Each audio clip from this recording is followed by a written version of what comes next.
So today I have the 2020 Lexus GS 350, and I'm going to showcase all the interior features of this thing. So let's start it like normal from left to right.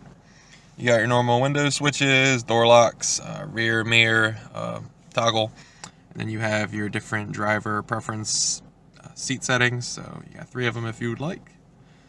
You got your door latch. To the right of that, you've got your traction control off button, your headlights to auto, and a heated steering wheel. And you also have a little cubby hole for a wallet, your key, whatever you'd like to store right here. And below there, there's a trunk latch. Let's move to the right of that for the gauge cluster. So you got your normal tach on the left, you got your temps on the left to the left of that, your speedometer on the right, and the fuel gauge to the right of that, smaller in the corner. So in the middle, you have this nice little display that will show you multiple features depending on what you like. So right now it's kind of like on the info setting, so showing miles per gallon, your fuel range, how eco you're doing right now. Nice little G-force meter, tire pressure sensors, seeing how much longer you need to rest. Just a blank screen. Go over to the right, you got a little nav, compass basically telling you what direction you're going in. You got your media, and then some settings for lane assist and cruise control, and then the messages at the end. And then another like detailed settings. Let me zoom it out a little so you can see what I'm seeing. But that's what you see there. Let me get it back to I normally just leave it on the info screen. And below that, where you see sport, based on the drive modes, which I'll show you, it'll change there. So now it's normal, eco, sport. I'll also show where it changes on the nav screen. And backing it up a little bit to the steering wheel, how I was controlling all that is over here on the right. So I'm going down, it's going down and up, I'm going left and right, just with this button right here. And you've got different page buttons. You got your lane assist, the vehicle sensors below that. Over on the left, you have your volume control. Basically, if you want to change what station you're on, what song you're on, and here's your phone controls as well. You got nice paddles on the back of the steering wheel.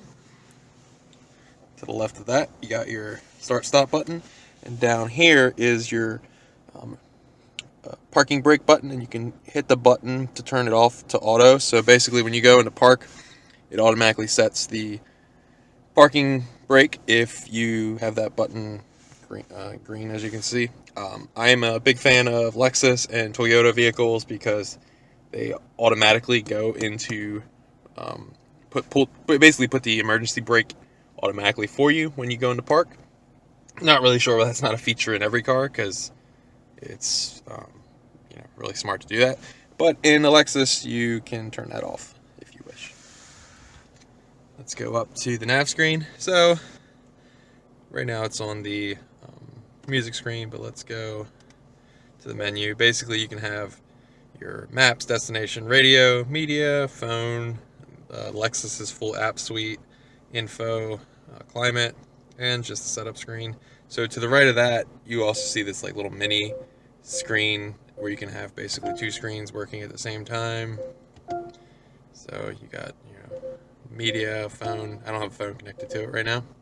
I usually leave it on this screen just to see what's happening with miles per gallon. Or I just use this one to turn on the heat because it's getting a little cold where I am. Going a little below that, you have the nice Lexus clock, which is featured in a lot of vehicles. You have a CD player, volume, tuning. You have all your climate controls. You got hazards right here. So with climate control, as you can see, it's on 78 because I'm cold, but it's all digital. Well, it's really an analog number, but. And you got your fan control to the right of that. Oh, my phone's in the way. You got your heated and AC seats behind this, and this is where nice little cup holders are. Taking a little back beyond that, you have basically your nav display buttons all right here. How I was moving around is this little joystick. You got your map button, menu, just gets you back, and a little, if you wanted to just toggle.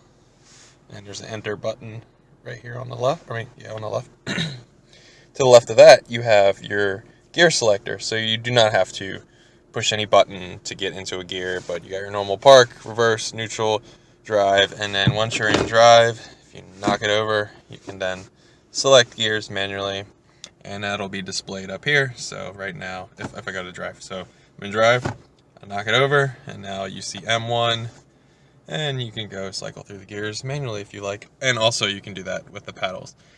If you're in drive and you pull a paddle, you can select some gears for a short while, and then it'll just put you back in drive. Let me put us back in park.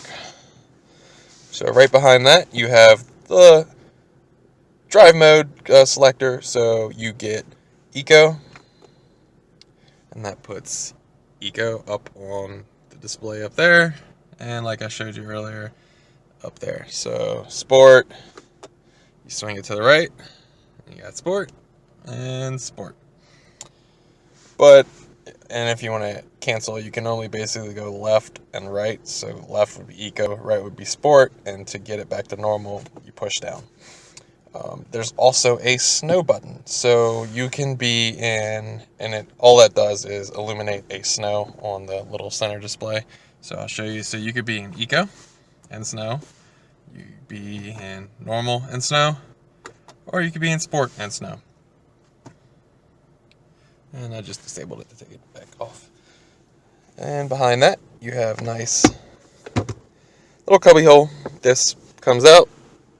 You have some USB ports. You got an auxiliary port, and then you got your normal old school cigarette plug, as I call it. It's a nice cubby hole. It's enough space. You got some parking sensor button, and this will make the rear shade go up.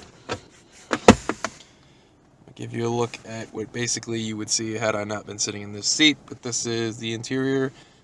Nice leather seats, leather sides on the door. You've got a nice little glove box accessible by this push button, and you can lock it if you wish. Give you a look at the rear seats, and it also comes with sunroof, and you control all of that right here above basically above the gear selector. But that's basically all of the interior features of the 2020 Lexus GS 350. If there's something small that I missed out, let me know in the comments below, and I'd love to chat about it with you. Thanks for watching.